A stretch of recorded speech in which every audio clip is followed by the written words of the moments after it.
चलिए साथ मिलकर खोलते हैं इस एम्पायर के राज को। हेलो फ्रेंड्स, कैसे आप सब। हमारे चैनल में टेक्स्ट मोशन में आपका स्वागत है। आज के इस वीडियो में हम क्लास 7 की सोशल साइंस की new book exploring society India and beyond के chapter number 5 the rise of empires को पढ़ेंगे। इस चैप्टर में हम बहुत से इंपॉर्टेंट क्वेश्चंस के आंसर ढूंढने वाले हैं, जैसे एम्पायर्स क्या होते हैं और किंगडम से कैसे अलग होते हैं, एम्पायर्स कैसे राइज हुए और उन्होंने इंडिया की सिविलाइजेशन को किस तरह शेप किया, कौन से मेन रीजंस या फिर फैक्टर्स हैं जिनकी वजह से किंगडम्स बदलकर बड़े एम्पायर्स बने। 6th से 2nd सेंचुरी BCE के टाइम पर लोगों की लाइफ और सोसाइटी कैसी थी। तो फ्रेंड्स, चैप्टर स्टार्ट होता है कौटिल्य की फेमस बुक अर्थशास्त्र से, जिसमें वो कहते हैं there can not be a country without people and there is no kingdom without a country. Friends, Kautilya हमें इस कोट के द्वारा ये समझाते हैं कि राजा की असली पावर उसके सैनिकों या महल में नहीं है, बल्कि अपने लोगों में होती है। अगर लोग ही ना हो तो ना राजा की जरूरत है और ना ही किंगडम की। जरा इमेजिन करो कि आपके पास एक टाइम मशीन है जिसका नाम हो इतिहास।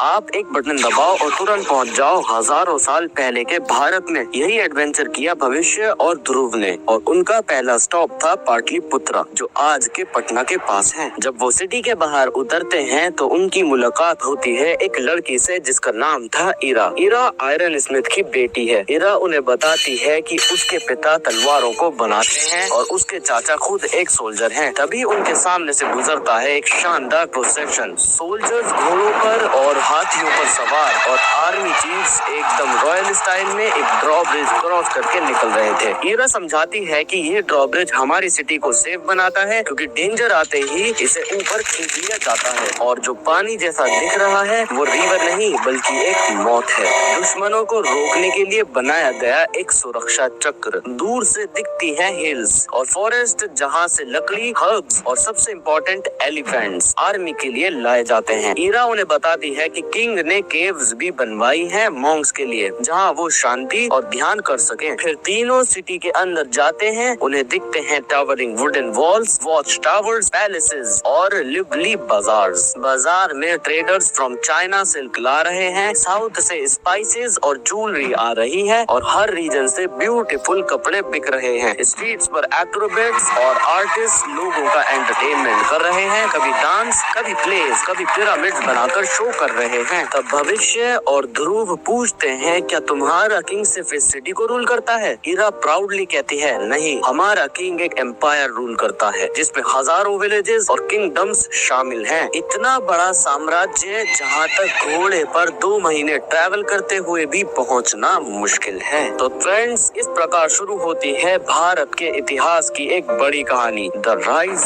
Of empires. What is an empire? Friends, आज हम बात करेंगे एक ऐसे शब्द की जो पूरे भारत के इतिहास में एक इम्पोर्टेंट रोल प्ले करता है, जो है एम्पायर। ये शब्द लैटिन वर्ड इम्पेरियम से आया है, जिसका मतलब होता है सुप्रीम पावर, यानी सबसे बड़ी शक्ति। सिंपल लैंग्वेज में एम्पायर एक बड़ा साम्राज्य होता है जो छोटे छोटे किंगडम्स और टेरिटरीज को जोड़कर बनता है। एक पावरफुल रूलर या एम्परर उन सब पर रूल करता है। छोटे किंगडम्स अपने लोकल राजा के अंडर रहते हैं, लेकिन उन्हें एम्परर को टैक्स, गोल्ड या ग्रेन्स देना पड़ता है, जिसे हम ट्रिब्यूट कहते हैं। एंशिएंट संस्कृत में एम्परर के लिए यूज वर्ड हुए हैं, जैसे साम्राज्य, लॉर्ड ऑफ ऑल, अधिराज, ओवरलॉर्ड और राजाधिराज, king of kings. Indian history में कई एम्पायर्स बने, कुछ वक्त तक चले, बड़े और फिर गिर गए, लेकिन उन्होंने हमारी पॉलिटिक्स, इकोनॉमी, सोसाइटी और कल्चर को डीपली चेंज किया। Features of an empire. First, army का कंट्रोल। एम्परर के पास एक स्ट्रॉन्ग आर्मी होती थी जो छोटे स्टेट्स को कंट्रोल में रखती थी, एम्पायर्स एक्सपैंड करती थी और बाहर के एनिमीज से प्रोटेक्ट भी करती थी। सेकंड है एडमिनिस्ट्रेशन। एक बड़ा सिस्टम जिसमें ऑफिशियल्स होते थे जो टैक्स कलेक्ट करते, लॉज एंड ऑर्डर बनाए रखते और टेरिटरीज मैनेज करते। थर्ड है लॉ और करेंसी। एम्परर लॉज बनाता था, नए कॉइन्स इशू करता था और वेट्स, मेजर्स और ट्रेड को रेगुलेट करता था। फोर्थ है रिसोर्सेज का कंट्रोल, जैसे माइंस, फॉरेस्ट, फील्ड्स और मैन पावर सब एम्परर के अंडर होते थे। मतलब रिसोर्सेज का यूज और उनकी प्रोटेक्शन एम्पायर डिसाइड करता था। फिफ्थ है आर्ट और कल्चर। एम्पायर के दौरान लिटरेचर, आर्ट, रिलीजन और लर्निंग को एनकरेज किया जाता था। स्कूल्स ऑफ थॉट और सेंटर्स ऑफ लर्निंग डेवलप होते थे। सिक्स्थ है कम्युनिकेशन और इंफ्रास्ट्रक्चर। रोड्स, रिवर्स और सी नेविगेशन के नेटवर्क्स बनाए जाते थे ताकि ट्रेड और एडमिनिस्ट्रेशन इजी हो और लोगों की वेलफेयर हो। अब फ्रेंड्स, समझते हैं कि एक किंगडम एम्पायर कैसे बनता था। चलिए इसको स्टेप बाय स्टेप देखते हैं। फर्स्ट है स्ट्रॉन्ग आर्मी। सबसे पहले एक राजा को एक ट्रेन और पावरफुल आर्मी बनानी पड़ती थी। ये आर्मी नेबरिंग किंगडम्स पर अटैक करके उन्हें जीत लेती थी, उन्हें कंट्रोल में रखती थी और एम्पायर के बॉर्डर्स को सेव करती थी। सेकंड है फोर्टिफाइड सेटलमेंट्स। एम्पायर को सिक्योर रखने के लिए बॉर्डर एरियाज पर बड़े फोर्ट्स और फोर्टिफाइड सेटलमेंट्स बनाए जाते थे। ये एम्पायर के दरवाजे की तरह काम करते थे। थर्ड है वॉर्स और कॉन्क्वेस्ट। जब एक किंगडम अपना एरिया एक्सपैंड करना चाहता था तो उसे नेबरिंग टेरिटरीज के साथ युद्ध करना पड़ता था। युद्ध जीतने के बाद वो टेरिटरीज एम्पायर का हिस्सा बन जाती थी। फोर्थ है ट्रेड और रिवर्स का कंट्रोल। रूलर्स हमेशा रिवर्स और ट्रेड रूट्स पर अपना कंट्रोल बनाना चाहते थे, क्योंकि ट्रेड से टैक्स रेवेन्यू मिलता था और रिवर्स उन्हें प्रेशियस रिसोर्सेज तक ले जाती थी। फिफ्थ है मिलिट्री पावर एंड रिसोर्सेज। और बच्चों, अंत में जो राजा के पास सबसे ज्यादा मिलिट्री पावर होती थी और surplus resources like grains, metals और एलिफेंट्स होते थे, वही इवेंचुअली सबसे बड़ा रूलर बन जाता था, यानी एक एम्परर बन जाता था। The rise of Magadh. बच्चों, 6th से 4th सेंचुरी BCE का समय भारत के इतिहास में एक टर्निंग पॉइंट था। उस टाइम पे नॉर्थ इंडिया में महाजनपद थे, बड़े बड़े किंगडम्स जिनके अपने रूलर्स और असेंबली सिस्टम्स थे। लेकिन इन्हीं में से एक किंगडम धीरे धीरे सबसे पावरफुल बनता गया, जिसका नाम था मगध। मगध की लोकेशन एकदम स्ट्रेटेजिक थी।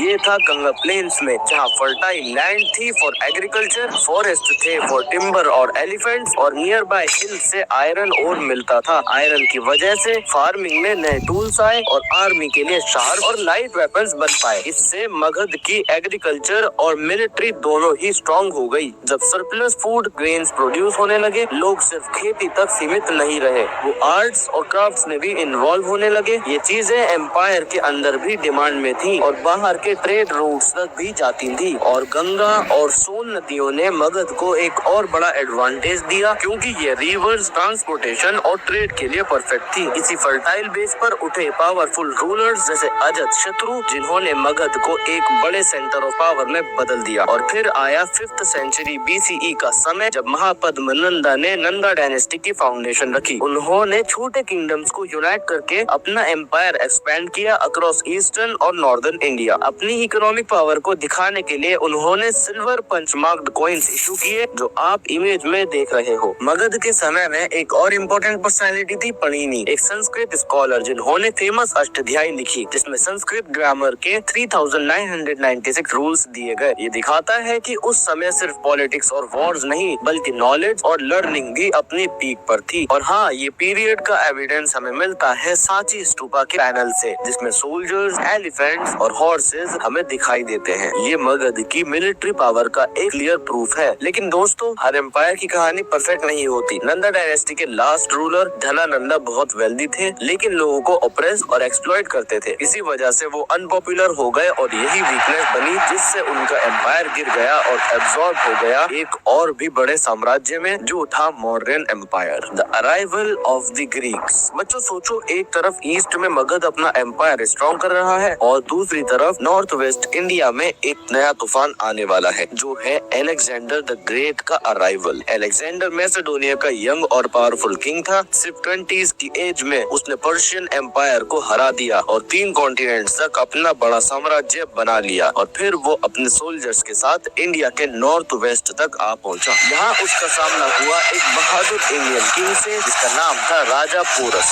ये लड़ाई हिस्ट्री में फेमस है as the battle of Hydaspes. Porus ने अपने एलिफेंट्स और सोल्जर्स के साथ इतनी शानदार फाइट की कि अलेक्जेंडर खुद भी इंजर्ड हो गया। लेकिन पोरस की ब्रेवरी से वो इतना इम्प्रेस्ड हुआ कि जीतने के बाद भी उसने पोरस को पनिश नहीं किया, बल्कि रूलर बनाए रखा। अलेक्जेंडर अपने कंकर्ड रीजन्स में सैट्रैप्स यानी गवर्नर्स अपॉइंट करता था, जो अपनी मर्जी से टेरिटरीज को मैनेज करते थे। लेकिन इतना लंबा सफर करके सोल्जर्स थक गए थे। गंगा के पार जाने से उन्होंने इनकार कर दिया था। और जब अलेक्जेंडर वापस गया तो उसकी आर्मी ने डेजर्ट और टफ रूट्स में बहुत सफर किया। भूख, थर्स्ट और डिसीज ने उन्हें कमजोर कर दिया। एक और इंटरेस्टिंग कहानी भी है अलेक्जेंडर की मीटिंग विद इंडियन सेजेस, जिन्हें ग्रीक्स कहते हैं द जिम्नोसोफिस्ट्स। अलेक्जेंडर ने उनसे ट्रिकी क्वेश्चंस पूछे, जैसे व्हिच इज स्ट्रॉन्गर, लाइफ और डेथ। उन्होंने कामली जवाब दिया लाइफ, क्योंकि डेथ के बाद भी लाइफ की याद रहती है। ये सिंपल पर डीप आंसर सुनकर अलेक्जेंडर इम्प्रेस्ड हो गए और उन्हें पनिश नहीं किया। Life in the Mauryan period. Friends सोचो, एक ऐसी सिटी जहाँ चौड़ी और वाइड स्ट्रीट्स हो, बड़े बड़े महल और पब्लिक बिल्डिंग्स खड़ी हो और हर तरफ ट्रेड और बिजनेस की गूंज हो। यही थी पाटलिपुत्रा, द मौर्यन एम्पायर की कैपिटल। यहाँ से पूरा गवर्नेंस कंट्रोल होता था। एक ऑर्गेनाइज्ड, मुनासिब और इजी टैक्सेशन सिस्टम और अच्छा व्यापार या ट्रेड की वजह से सरकारी खजाने हमेशा भरे रहते थे, जिससे एम्पायर और ज्यादा ग्रो करता था। मेगास्थीन्स, जो एक ग्रीक एम्बेसडर था,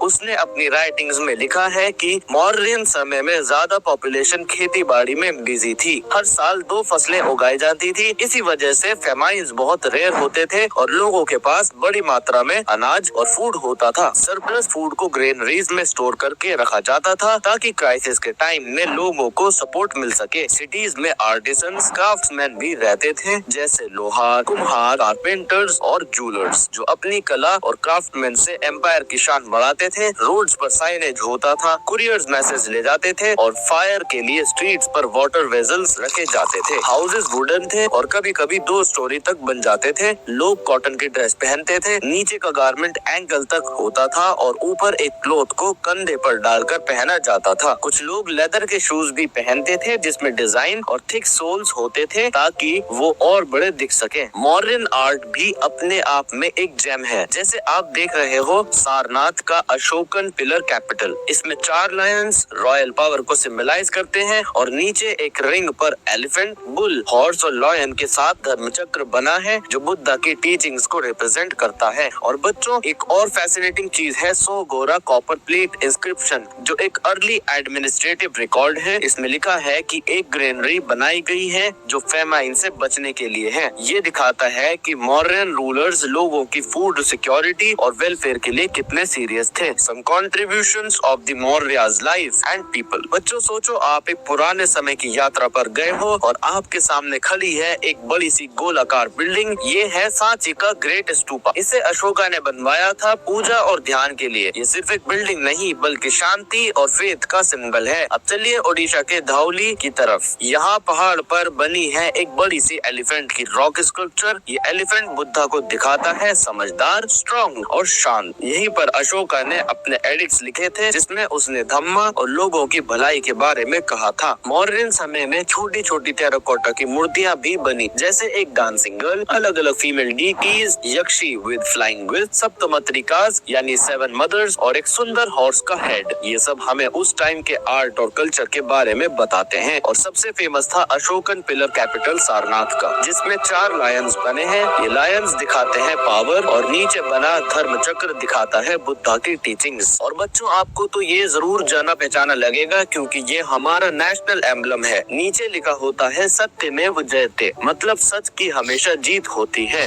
the fragile nature of empires. Friends, देखो ये टाइमलाइन। अजातशत्रु से लेकर महापद्मनंदा, चंद्रगुप्त मौर्य और अशोका तक कितने बड़े किंग्स आए और अपना एम्पायर बनाया। लेकिन एक बात याद रखो, एम्पायर चाहे कितने भी पावरफुल लगे, अंदर से हमेशा थोड़े फ्रेगाइल होते हैं, यानी आसानी से टूट भी सकते हैं। सोचो अगर एम्पायर अपनी आर्मी के लिए ज्यादा पैसा या अनाज मांगे या ड्रॉट आ जाए और रिसोर्सेज कम हो जाए, तो लोकल रूलर्स को एक्स्ट्रा टैक्स देना पड़ता। इससे वो नाराज हो जाते थे। अगर एक स्ट्रॉन्ग किंग के बाद एक वीक किंग गद्दी पर बैठता था, तो छोटे किंग सोचते थे अब हम क्यों ना अपने आप को आजाद कर लें। और जितना बड़ा एम्पायर होता था, उसे संभालना उतना ही मुश्किल होता था। अलेक्जेंडर द ग्रेट भी इस प्रॉब्लम को फेस कर चुका था। दूर के एरिया सबसे पहले अलग हो जाते थे। कभी कभी फ्लड्स या लंबी सूखा यानी ड्रॉट भी एम्पायर को वीक कर देते थे। इसलिए हिस्टोरियंस कहते हैं एम्पायर एक पैराडॉक्स है। एक तरफ ये पीस और प्रोस्पेरिटी लाते हैं, जैसे मॉडर्न एम्पायर ने किया, दूसरी तरफ वो वॉर और फोर्ट से बने होते हैं, जो उन्हें अंदर से कमजोर बनाता है। तो बच्चों, समझ लो एम्पायर का राइज तो होता है, लेकिन उनका गिरना भी उतना ही नेचुरल है। तो दोस्तों, ये थी कहानी राइज ऑफ एम्पायर्स की। एक सफर जो हमें बताता है कि कैसे बड़े बड़े साम्राज्य बनते हैं और फिर धीरे धीरे गिर जाते हैं। हिस्ट्री हमेशा हमें एक बात सिखाती है कि पावर और ग्लोरी के साथ साथ सच, शांति और एकता ही सबसे ज्यादा इम्पोर्टेंट है। तो अगर आपको ये वीडियो पसंद आई हो तो हमारे चैनल मैट्रिक्स मिशन को आप सब्सक्राइब भी कर लीजिए और अपने दोस्तों के साथ शेयर भी कर